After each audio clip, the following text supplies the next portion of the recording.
Hi, so today's video is an introduction to the autonomic nervous system.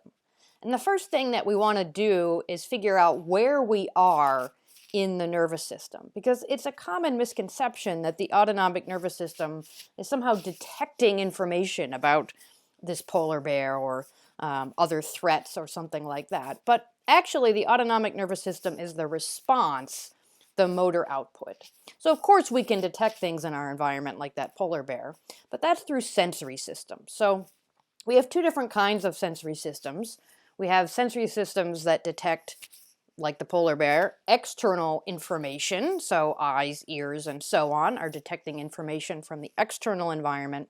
And then of course we have receptors internal to our body detecting the amount of oxygen in the blood or the amount of stretch in the stomach and so on. So we have chemoreceptors and mechanoreceptors and lots of other receptors internal to our body, as well as what we think of as the five senses and so on.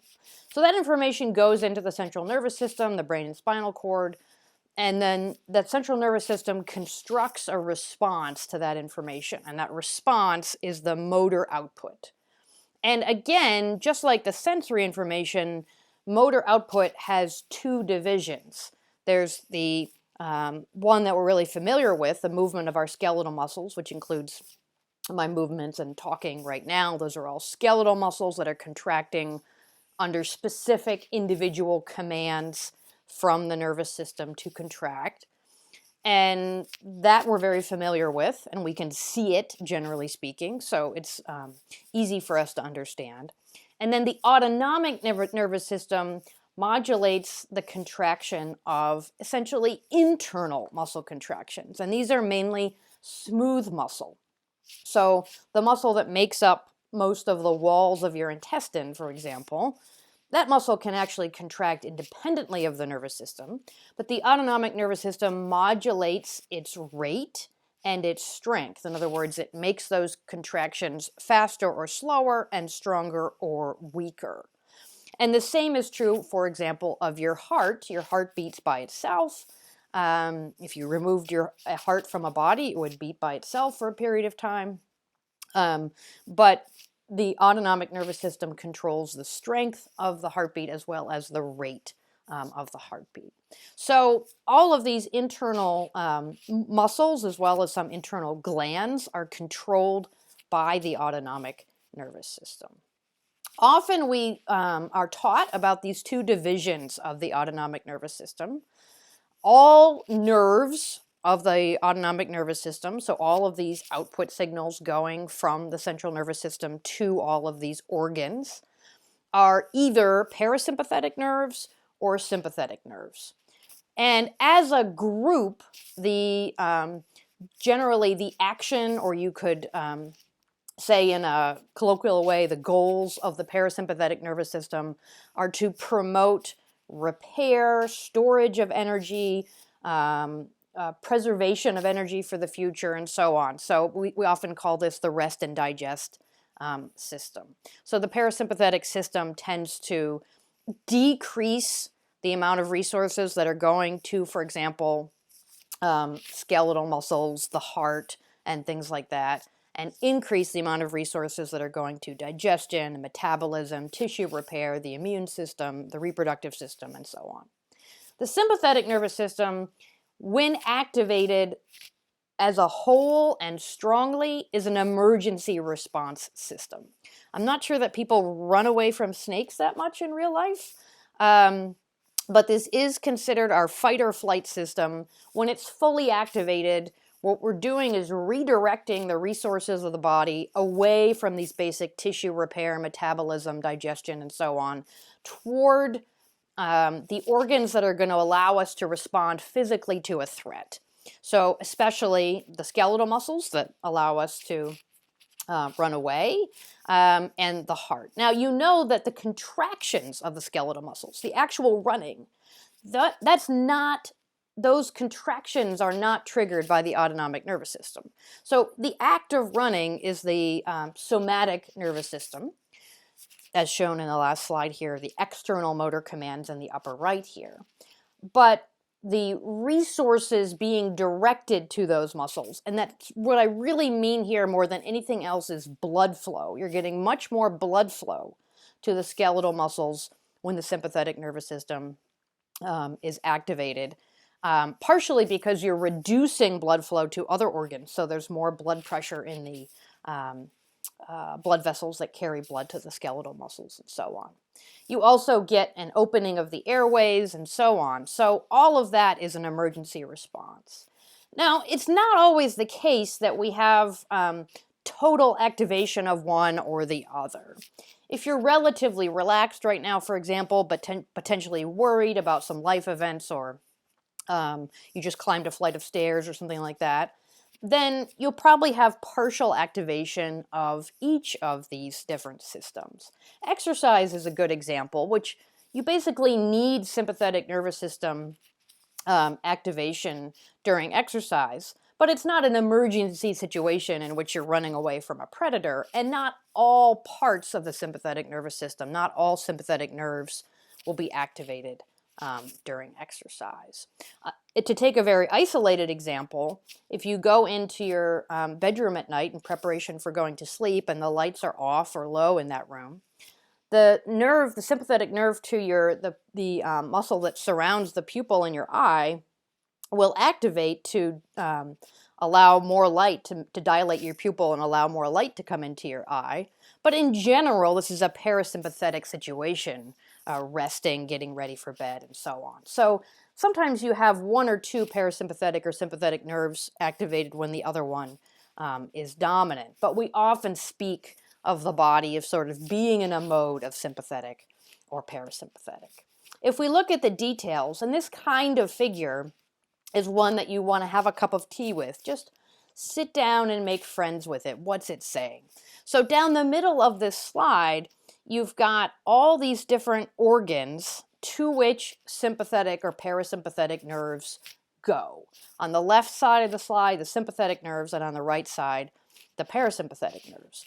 So to take a relatively simple example, if you find the heart in the middle of this slide here, you can see that the role of the sympathetic division coming in from the left is to accelerate or increase the heartbeat, and the parasympathetic division to decrease it. Again, this makes sense when we think of the sympathetic nervous system being the emergency system. When you're running away from a predator or something like that, you have to increase your heart rate to increase the blood flow to your tissues so you can run away or fight or whatever needs to happen. Similarly, if you look above the heart at the lungs, the sympathetic nervous system opens the bronchioles, here described as the airways, so the tubes that are carrying air from, as your trachea divides into smaller and smaller tubes, carrying the air to the alveoli of your lungs and back out again. Those tubes get wider, they dilate when the sympathetic nervous system is activated, and they constrict or become less wide, become narrower when the parasympathetic nervous system is activated. So we want to have a lot of airflow when we're exercising or running away from a puma. But when we're not doing that, we actually want the bronchioles to have less diameter. That helps protect us from pollutants in the air and so on. And so it's a better general strategy to leave them pretty narrow unless we need them to be wide in order to exchange a lot of air, such as during exercise. So one thing you can see when you look at this figure and when you have a cup of tea and make friends with it is that unlike the heart and lungs that we just looked at, not all organs get inputs from both the sympathetic and parasympathetic division. So for example, sweat glands, as shown in the middle of the left side of the slide here, only get sympathetic input. So the sympathetic division can make you sweat, or it cannot make you sweat if it's not activated. But there is no signal to stop sweating. It's just a lack of signal to sweat that would cause you not to sweat. In other words, most of the organs in the system are controlled antagonistically. You have both a sympathetic and parasympathetic input that are opposite. But some of them are controlled tonically. That is, there's only one input that can either be higher or lower to that system. The adrenal gland is another example here, and most blood vessels in the body only receive sympathetic input to constrict or dilate. And it's the level of sympathetic input that determines how constricted or dilated that they are. Okay, so as you can see in the previous figure too, in both cases, the sympathetic and parasympathetic divisions, there are actually two neurons. That is, there's a neuron that leaves the central nervous system, and then there's a synapse, and then there's another neuron that goes to the target organ. So if we go back to this previous slide, we can see, for example, that in the sympathetic nervous system, there's this long gray chain here next to the spinal cord, and that is where all these synapses are. And when you have a place where there's synapses, where one neuron meets another neuron, in the peripheral nervous system, when we have a bunch of those together, those synapses together, we call that a ganglion. So this is the sympathetic ganglia the plural, and then sometimes we call this the sympathetic chain of ganglia, because it looks like a chain. So you have a really short neuron that goes just from the spinal cord to this chain, and then the second neuron that goes out to the target organ. Now for the parasympathetic division, it's kind of the reverse. You still have two neurons, but you can see the first one is really long, and the ganglion is actually, they're not all in a chain, they're all separate because they're right at, almost at the target organ, not quite, but very near the target organ. In this figure, it switches over from like purple to green from the first neuron to the second neuron. So when we sort of look at it schematically here, you have two neurons, and we call the first one the preganglionic neuron because it's before or pre this ganglion, the place where the synapse is. And then the second one, the postganglionic neuron. Now you might be saying, who cares that there are these two neurons? And actually, in a lot of cases, it really sort of functionally doesn't matter that there are two neurons. But it's important when we think about how drugs act. So we have to really think about what the neurotransmitters are, because when we give people drugs, it is possible for these drugs to act at either of these two synapses. Although most drugs that we use to treat things that can be affected by the autonomic nervous system are intended to act at this second synapse, that is, at the target tissue. And for various reasons, that is typically the case. Okay, so you got two neurons.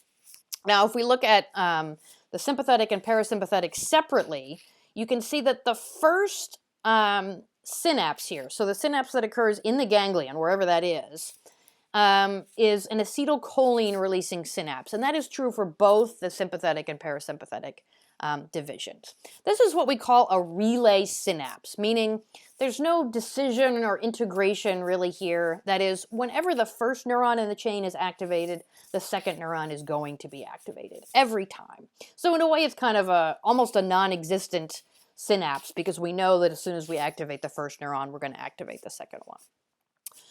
And here at this synapse, for both sympathetic and parasympathetic, we have acetylcholine acting at these nicotinic receptors, which is a kind of receptor that's very fast-acting ionotropic receptor that's going to produce a very quick response in the second neuron.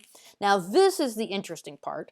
Down here at the bottom, this is the part that all of these drugs, many drugs that people take all the time, are targeted toward one of these two sets of synapses. So in the sympathetic nervous system, you have the release of norepinephrine. And norepinephrine, or noradrenaline, is a modified version of the molecule epinephrine, or adrenaline, that's released by the adrenal gland. And that adrenaline actually is triggered to be released by sympathetic neurons. So one thing the sympathetic pathway does by releasing norepinephrine is to trigger the release of the hormone epinephrine into the blood. So here we have a neurotransmitter, norepinephrine, but that neurotransmitter is capable of triggering the release of the hormone epinephrine to increase the and carry out many of the actions of the sympathetic nervous system. So here we have the norepinephrine, and binding to a receptor for either epinephrine or norepinephrine is called an adrenergic receptor, and that comes because of the name adrenaline, which is identical to epinephrine and noradrenaline. to norepinephrine. So those bind to adrenergic receptors, which come in many types, alpha, beta, and then alpha and beta and multiple types and so on. And then for the parasympathetic system, we actually have acetylcholine, but acetylcholine now binding to a muscarinic receptor, which is a receptor that has a metabotropic characteristic, meaning that it responds more slowly and in a varied way. So the response is not always the same every time. The response will depend on the signal transduction molecules that are present in that particular cell. So if we imagine a specific situation here, if this target tissue is the heart, then we expect that because we know the sympathetic nervous system increases heart rate, we can predict that the release of norepinephrine onto the heart will increase the rate and strength of the heartbeat, whereas the release of acetylcholine onto the heart will decrease the rate and strength of the heartbeat. So when we look at this question here, how would the heart's rate of beating be affected by treating it directly with norepinephrine or acetylcholine? All you have to do is look back at this figure and think about what you know from this slide about the effects of the sympathetic and parasympathetic system on the heart, and you'll easily be able to answer this question.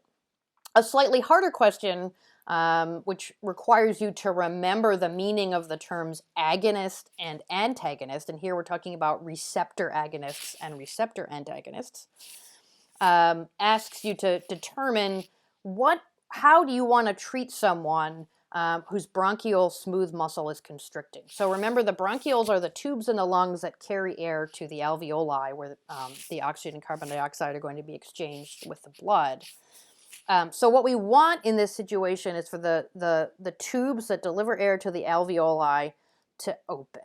So if you think about which system then we want to activate, and then think about whether activating it would mean an agonist or an antagonist, and then think about which type of receptor you want, I think you can easily answer this question as well. And if you want to check your answer, you can look up the function of albuterol, which is the one of the drug that I'm referring to here. That's one of the major drugs found in inhalers for asthma patients. Okay, so that's a basic introduction to the autonomic nervous system, and be sure to let me know if you have some questions.